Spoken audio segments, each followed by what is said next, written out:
I believe it's a political decision. You talk to anybody involved, I believe they'll tell you the same thing. The state DEC is not making a decision just because it's such a politically charged issue. But I think that if you had Orange County, and we've pledged to do that shadow process of it to try to put all the documents online, but it's a very volatile situation down there. We've even, before Ed Murhoff was fired, the Monroe Woodbury superintendent, we were talking about going in halvesies, so to say, on the hiring an outside consultant to follow that process. So the public has input if they feel that they're not getting input. The FOIL documents, which people are complaining are not being responded to, are publicly listed on our website and available to the public. But I think on a project this big that they should give somebody on the outside the lead agency status, DEC, Orange County. Do you think it makes sense for KJ to annex that? I think it's a real, I think that it was really poorly, it could have been handled a lot different way. They should have been working together, but the whole instance with the village relation, the town of Monroe relationship, I'm very good friends with Jimmy Purcell from the village of Monroe. You know, it was my hometown. I was born on the, grew up in a Chester Monroe border, went to Monroe Woodbury High School, but you know, there's some major issues in Monroe.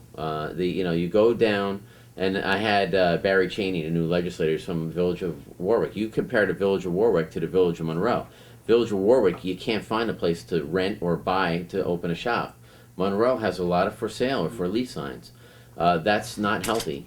And it's a volatile situation with the religious issue there. We're going to do a prayer breakfast, and I want to start taking things out in the open, maybe public hearings, public meetings, to talk about these issues, because I think people across the board are concerned about what could happen here. Law enforcement, the public, people's property rights, people's property values. Yeah. So I think 500 acres is a very aggressive, and it's really a change the dynamics of southern Orange County. But what I suggested was, if it was smaller, and they own the property, they own property, and the community owns the property in Woodbury and Blooming Grove too. I mean, this is just a thing just waiting to happen, is to put some type of parkland border around the village. And I've even, when the village of Kershaw officials asked me about it, and the other people in the public,